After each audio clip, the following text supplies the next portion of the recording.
They seated me next to the bathroom at my parents' 40th anniversary party, right after my sister toasted real family and thanked everyone, except me. So I stood up, pulled out a folder, and read Dad's secret will in front of the entire room.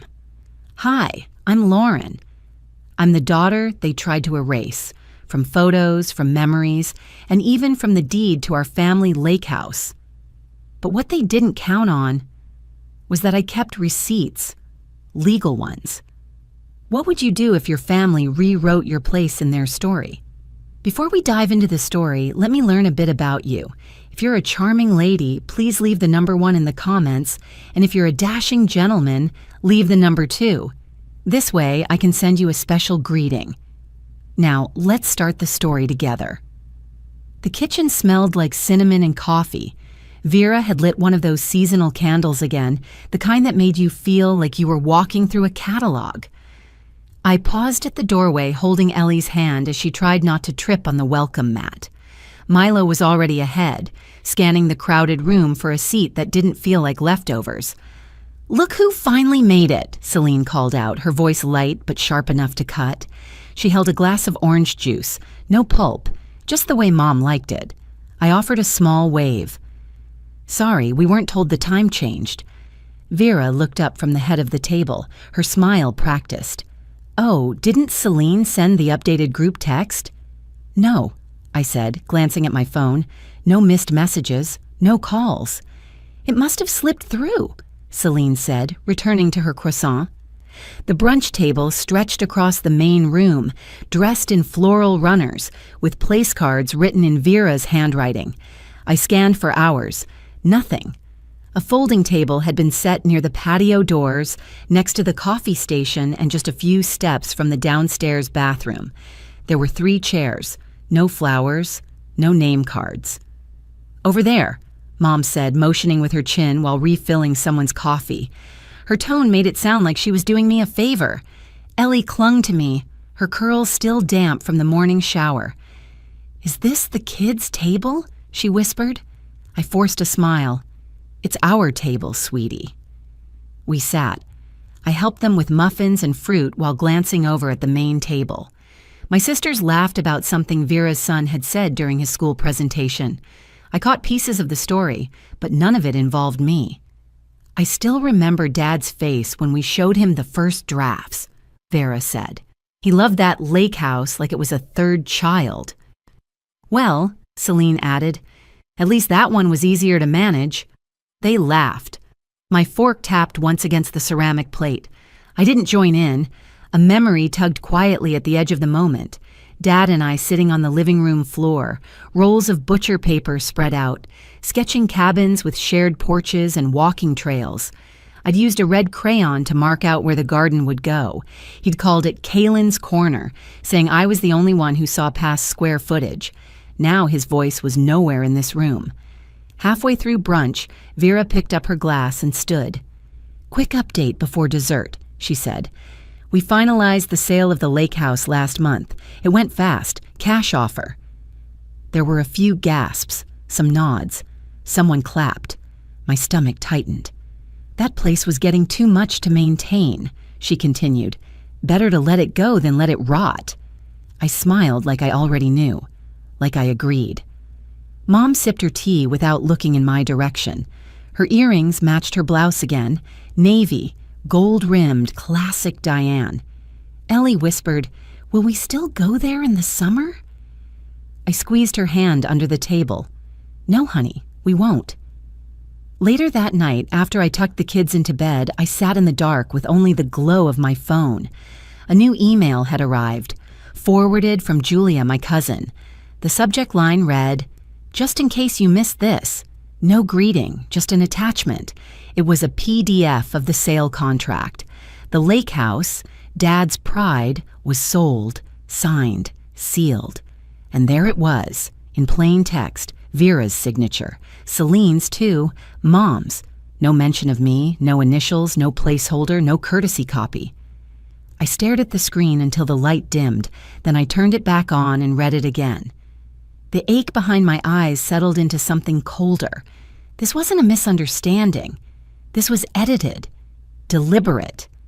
I thought about calling Mom, about asking why, but the silence in that email felt louder than any answer she could give. Around 4:30 a.m., I began pulling suitcases from the closet. I didn't make a list, didn't tell anyone, just started folding, stacking, packing. Milo woke up to the sound of a zipper. "Where are we going?" he mumbled. "Somewhere quiet," I said, brushing his hair back. Ellie sat up in bed, rubbing her eyes. "Is it far?" "Far enough." I didn't have a plan, not really. Just a key Dad had given me once, pressed into my palm after we'd walked the property line together. He called it a fallback, something to keep for later. It was later now. I loaded the car before sunrise. The air still held a chill. I didn't leave a note, didn't lock the top drawer where I kept family photos. As we drove past Mom Street, I looked once at the house with the polished porch and the perfectly trimmed azaleas. I didn't slow down. I just kept going. Sometimes silence isn't the absence of noise. It's the proof no one ever planned to hear you in the first place. The front steps groaned as I stepped onto the porch, the boards beneath me sagging like they'd finally given up trying to hold anyone. Milo pushed the screen door open with his foot and made a face. "Mom," he said, dragging his duffel bag behind him. "This place smells like wet socks." Ellie stood close, clutching the stuffed rabbit she refused to let go. She looked up at the roof, then back at me. "Is it haunted?" she whispered. I smiled. "Only by stories." The door opened easier than I expected, though the air inside was thick with dust and the sharp scent of mildew. We entered slowly, like guests in someone else's forgotten life. A cobweb brushed against my arm. I didn't flinch. The place wasn't dangerous, just tired. The living room was dim, lit only by slats of light that cut through yellowed curtains. Water-stained wallpaper curled at the edges, and every step on the wooden floor echoed louder than it should have. Milo tossed his bag on what used to be a couch and turned to me. "Where's the TV?" "Not here," I said, crouching to help Ellie untie her sneakers. "But there's a lake and silence." He groaned, but not harshly. He was adjusting. We spent that first morning unpacking what little we had. I wiped down the kitchen counters while Ellie drew suns in the dust on the windows with her finger. Milo tried to rehang a curtain rod standing on a paint-chipped chair that wobbled every time he moved. It wasn't much, but it was ours. And we didn't owe anyone rent or silence. After lunch, while the kids napped under quilts that smelled faintly of cedar and thyme, I wandered back into the living room and stood in front of the old fireplace. The bricks were uneven, blackened by decades of soot. I knelt, wiping my hand along the edge. That's when I felt it, a shift beneath the ash, a slight metal clink. I leaned in, careful not to breathe too deeply, and reached behind the central stones. My fingers closed around a cool edge, something square. I tugged gently until it came loose. It was a rusted tin box, no bigger than a loaf of bread. Ash clung to the edges, and the top was dented slightly. I sat cross-legged on the floor, placing the box in front of me. It wasn't locked, just sealed by time. When I lifted the lid, a scent rose that stopped me. Lavender and something older, like pressed flowers. Inside were several envelopes, each marked in my grandmother's looping handwriting. The ink had smudged, but I could still read it. To Kaylin. For when you're ready. My hands trembled. I hadn't heard that name, my middle name, her name for me, in years. I pulled the first letter free. A small, dried violet was clipped to the corner. I remembered watching her press those flowers into books when I was a child. She once told me, "A flower lasts longer when it's loved quietly." The letter began with a birthday wish. My 25th. She talked about the lake house, how it was meant to be my place of peace. "If Diane rewrites the story," she wrote, "you must rewrite your place in it." I reread that line until it blurred. I opened the second letter more carefully. It was thicker.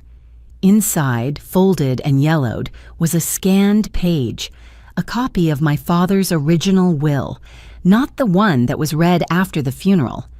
This one was older, dated nearly a year before he passed. My breath caught. I, Richard Chen, it began, leave the lakefront property located at, to my daughter, Kaylin Lauren Chen, in full. There was no mention of Vera, no shared ownership, no conditions. I pressed my palm to the page as if that might anchor the moment. The house had been mine, not as a gift, but as recognition. And somehow, that truth had been buried. The floor creaked behind me. Ellie peeked into the room, her curls still rumpled from sleep. "Are you crying?" she asked. I wiped my face with the back of my hand. "No, baby, just reading." She patted in and sat beside me. "Is that from Grandma Marigold?" I nodded. "She left me some letters." "Why?" I folded the page gently, maybe because she knew I'd need them. Ellie reached into the box, but I stopped her gently. "Not yet," I said. She didn't argue. Instead, she picked up a pencil from the floor and began sketching more suns into the dust by the hearth. One of them had long rays that touched the edges of the bricks. That night, after the kids had gone to sleep, I returned to the box. I read 3 more letters, each one quiet and precise. She remembered birthdays, hinted at family tension, never accusing, only witnessing. Her words were a mirror I hadn't dared hold up to myself. At the bottom of the stack was one final envelope, unopened and thicker than the rest. I traced its edge with my finger. I didn't open it. Not yet. I slipped it beneath my pillow, the way I used to hide notes when I was a teenager. Secrets feel safest when they rest near dreams. Before I turned off the lamp, I opened the window. The lake was quiet, mist brushing the surface like a second skin. Somewhere out there, truth had waited, and now it had found its way home. The sun filtered through the blinds in slanted gold lines, casting broken light across the hallway. I'd opened the windows that morning to let in the breeze, but it only brought more dust to shift from one corner to another. The house creaked with the kind of quiet that doesn't settle. It lingers, waiting for something to move. I was looking for a screwdriver or maybe a working flashlight, something small. Instead, I found a box. It was tucked behind a stack of brittle magazines and an old roll of holiday wrapping paper in the hallway closet. I pulled it out gently. It was heavier than it looked. The cardboard softened at the edges from years of damp. Inside, a cracked picture frame, some curled papers, and a ceramic mug that had chipped down the middle. I lifted the photo first. It was our family. One of those posed lakeside shots, taken during the 4th of July, maybe 8 or 9 years ago. Mom in her blue cardigan, Vera holding a glass of wine, Celine angled just enough to make her smile look perfect. There was even the dog Bixby, tongue out and happy. But where I should have been, far left, standing with one arm around Dad's waist, was a gouge. Not a blur, not a faded spot, a purposeful scratch, deep and deliberate. My outline was faintly visible. The hand on Dad's shoulder still remained, but the face, gone. I didn't breathe for a moment. I just stared. That kind of erasure doesn't happen by accident. Someone took time to do that. They didn't just forget me. They carved me out of the memory like I'd never belonged.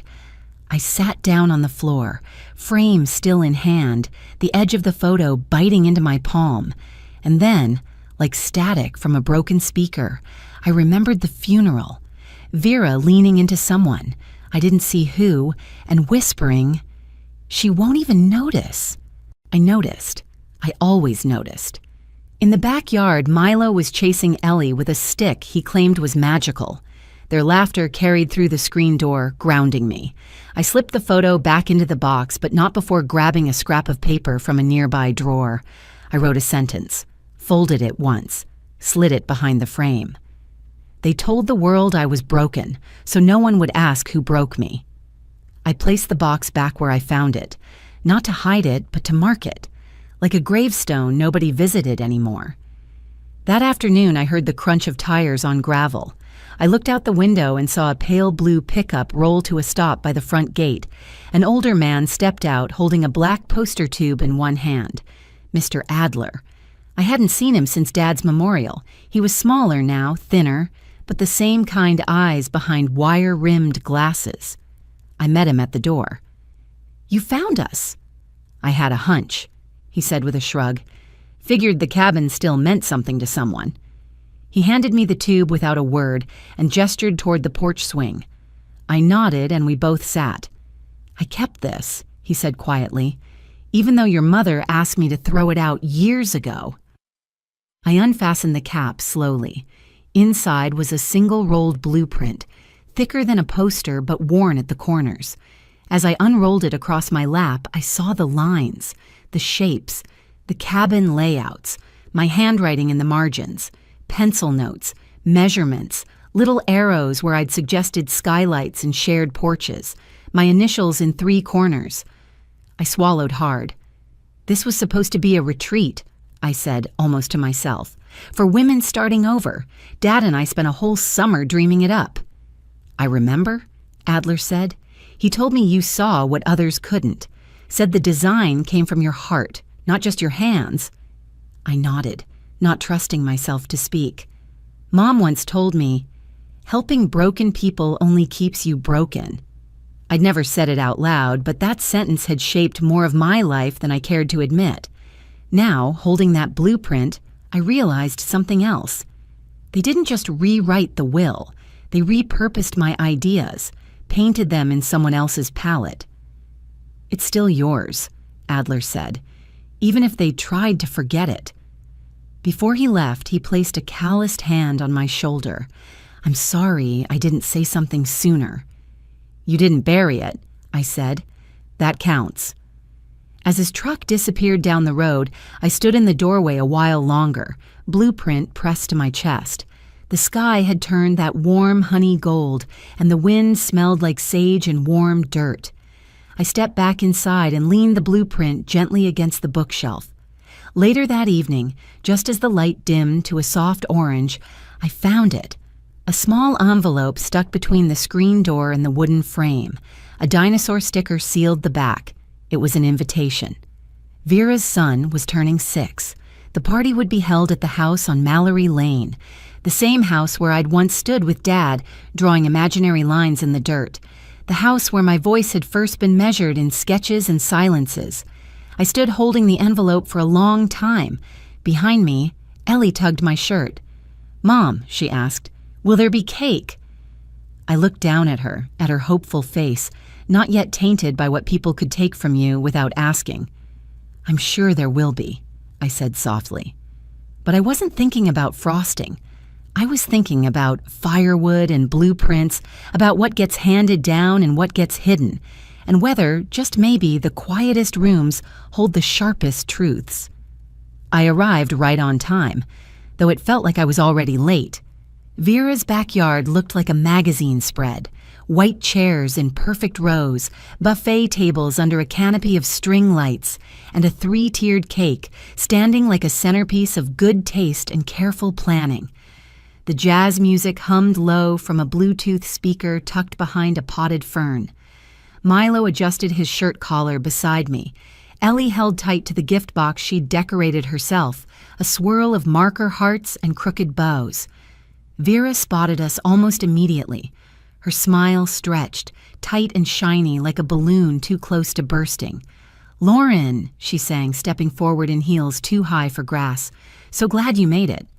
"Wouldn't miss it," I said, my voice steady. She glanced at the gift. "Oh, that's cute. We've got a little table for things like that." Her eyes flicked to the back corner of the yard. "Your seats are just over there, right next to you'll find it." I looked. 2 metal chairs and a folding table sat near the patio doors, right beside the bathroom entrance. Not another soul was seated there. "Perfect," I said, and walked that way with my kids. We settled in. Milo reached under the table and gave my hand a quick squeeze. I looked at him. He didn't say a word, but I knew he understood more than he should have. The party was in full swing. Laughs, champagne glasses raised, people who had known our family for decades clinking silverware against their plates. I recognized the neighbors, the women from Mom's Bible study, Dad's old co-workers. All of them looked just a little too polished, like they knew they might end up in someone's photo album. Then came the toast. Vera stood at the main table, her husband Bryce at her side. Diane, seated like royalty beside a bouquet of hydrangeas, lifted her glass even before Vera spoke. "To real family," Vera began, her voice strong. "The kind that sticks around, the kind that shows up, the kind that contributes when it counts." A polite ripple of laughter passed through the guests. My glass remained on the table. "And," she added, glancing toward our mother, "to the legacy you built, together. Strong women raise strong daughters." More nods, more clinks, a murmur of agreement. When the clapping faded, I stood. The motion was simple. No drama, no raised voice, just the quiet scrape of my chair against the stone patio. "Before the cake," I said, "I'd like to say a few words." I didn't wait for permission. I walked to the front, past the neat rows of guests, past Mom's carefully arranged smile. From my tote bag, I pulled out a slim folder, cream-colored, ordinary. "I know today's about celebration," I began, "but sometimes honoring the past means telling the part that didn't make it into the scrapbook." I opened the folder and held up a single sheet. "This is a letter my grandmother, Marigold, wrote to me. One of several she left in a tin box behind a fireplace that nobody else bothered to clean." I unfolded it. She wrote, "If Diane rewrites the story, you must rewrite your place in it." A hush fell across the garden. In her letter, she reminded me that Dad's lake house wasn't a gift. It was an intention, a safe space for women who needed to start over, a space I helped design. I pulled out the second page, a copy of the will. "This," I said, "is a scanned version of my father's original will, the one before the edits, before the meetings I was never invited to, before I was moved quietly off the list." I paused. He left the house to me, just me. Someone coughed. A fork clinked against a plate. Celine looked down at her lap. Vera shifted in her heels, arms crossed. I turned to Diane. "You didn't forget me," I said. "You removed me." Her face remained still, but her hand tightened around her glass. I closed the folder and stepped back. No one clapped. Not one. The silence was full, thicker than any applause could have been. Mr. Adler stood quietly at the edge of the crowd. He gave a subtle nod, one that didn't need a word. As I turned to walk back to our little table, I passed a man I barely knew. One of Dad's cousins, I think. He muttered, "I always knew something didn't add up." I didn't stop walking. Behind me, Diane remained frozen in her seat, her mouth open just slightly, like she'd planned to say something but forgot what it was. Back at our table, Ellie leaned her head against my arm. Milo was looking straight ahead. "Mom," he whispered, "are we staying for cake?" I looked at the tiered confection under the canopy, perfect icing, gold trim. "No," I said. "We have something better at home." As we left the party, I didn't look back, but I knew, without turning, that everything behind me had just shifted. Not loudly, not with fanfare, but with truth, firm, rooted, and impossible to decorate over. The courthouse smelled like old paper and polished stone. My shoes clicked softly against the marble floor, too loud for how quiet the building felt. I tugged at the sleeves of my dad's old navy blazer. It was a little loose in the shoulders now, but it gave me weight, something to hold on to that wasn't just memory. The fog outside still hadn't lifted. Inside the courtroom, people sat in tidy rows. Most were strangers. A few were not. Vera sat at the table to the left, perfectly still. Her makeup was flawless, too flawless. Bryce sat beside her, jaw set like he was preparing for a bar fight. Diane was behind them both, back straight, purse on her lap, eyes never leaving the floor. My lawyer, Marissa, smiled gently and whispered, "It's a quiet judge. Watch for the questions. They'll come fast if she doubts anything." I nodded. The judge entered. A woman in her 60s with short silver hair and a gavel she didn't need to raise to command the room. Her eyes scanned the benches like a librarian about to ask who dog-eared the pages. Let's begin. Vera's attorney started with charm, as expected. He held up binders and called her a stabilizing force. He said, Miss Marchand invested in the property when others had walked away. She paid for new plumbing, a roof, taxes. She preserved what would have otherwise been lost. Slides flickered on the screen. Kitchen remodels, garden pathways, even an invoice for a new dock. He paused after each photo, letting the room soak in the appearance of effort. When it was Marissa's turn, she stood slowly. No objections to the improvements, she said. We're simply clarifying who had the legal right to approve them. She clicked a remote. A new screen appeared. Contractor invoices with my name, not Vera's. Bank transfers from my account. Emails confirming purchases I'd made under my name. Then she held up the scanned will. This is the original notarized draft, she said, dated 1 year before Mr. Chen's death. He named his daughter Lauren Chen, sole heir to the property. No co-ownership, no contingency. The final will presented posthumously without Lauren's review or signature acknowledgement was altered. The room grew still. Marissa turned to the judge. And we have a brief video for the court's review. The lights dimmed slightly as the screen played grainy footage. It was shaky, probably a porch camera or baby monitor. Vera stood at a kitchen island, clipboard in hand, laughing. She's too dumb to even check the records, she said, tossing her hair.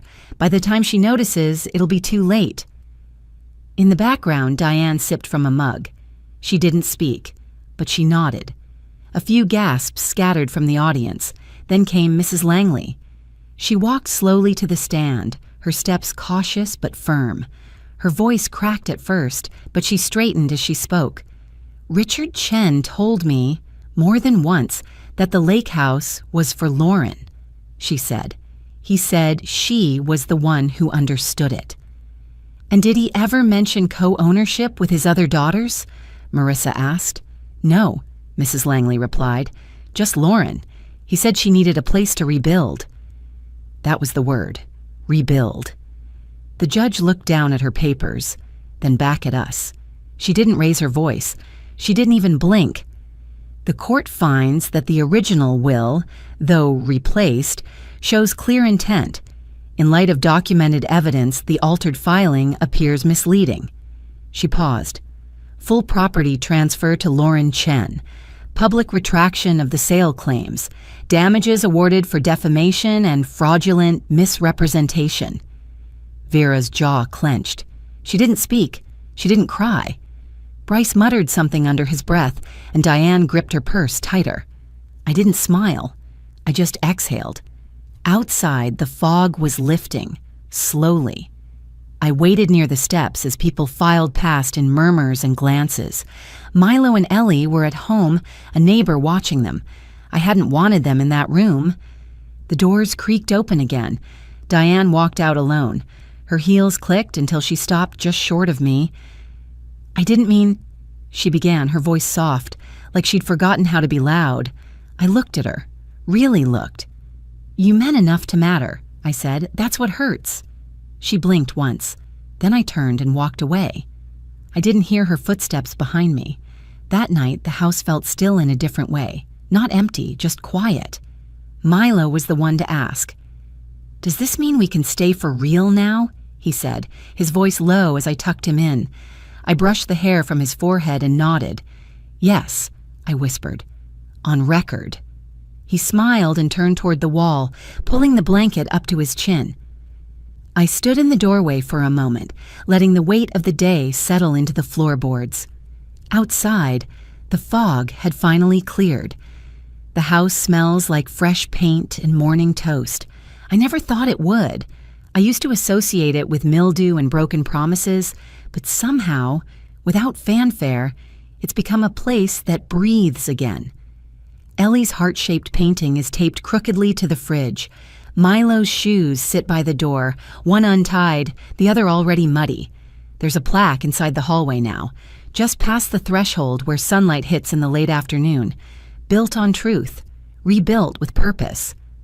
Mr. Adler helped me hang it, his hands slower these days but steady.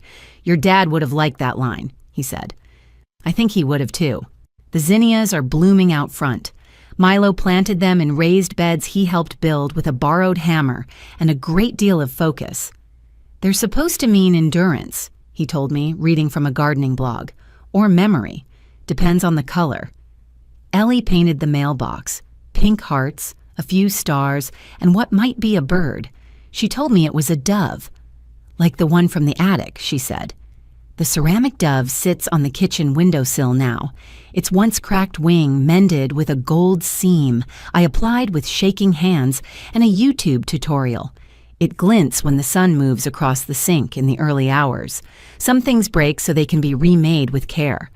This spring, I donated part of the settlement to a local nonprofit. They run transitional housing for women coming out of domestic situations, job loss, or just life's quiet wreckage. The director visited last week. She walked through the house with a clipboard and tears in her eyes. "You really want to use this place for retreats?" she asked. "I want it to give back," I told her. It was supposed to. Once we stood on the porch together, looking at the lake. The water was calm. Everything around us felt held. Last night, the first group arrived. 4 women, each carrying a small suitcase and a large silence. I didn't ask for stories. They didn't offer. That felt right. This morning, one of them, her name's Evelyn, stood by the porch railing while I refilled the pitcher of lemonade. She didn't say much, just looked out at the trees and murmured, "This is the first place I've felt safe in years." I nodded, smiling softly. "That makes 2 of us," I said. Now I sit in the porch swing, restored from rust, oiled and sanded until it hums quietly when it moves. The kids are chasing each other across the lawn. Mrs. Langley is somewhere inside, folding towels or tidying the guest room, humming a hymn I don't recognize. I hear laughter from the living room, and this time, I don't brace. I don't flinch. I smile, and I rise. The floorboards are warm under my feet. Inside, the table still has toast crumbs scattered across it. Ellie's painting is half finished, the water cup tipped slightly but not spilled. The calendar above the counter is already marked with new things. Community meetings, garden co-ops, one date circled twice, art day, porch sketches. The house holds more than memory now. It holds breath. It holds future. And this time, my name is on the deed. There's something quiet and beautiful about a house finally breathing again, especially when your name is the one on the deed. For so long, I thought being erased meant I didn't matter. But what I've learned is this: truth doesn't need permission to live. In every family, there are stories no one wants to face, but that doesn't make them less real. And sometimes, healing isn't loud or perfect. It's planting zinnias, repainting a porch swing, or letting someone else feel safe because you finally do. If this story reminded you of a time you had to reclaim your own place, or speak up when it was hard, I hope you'll share your thoughts. I'd love to know. What made you feel at home again?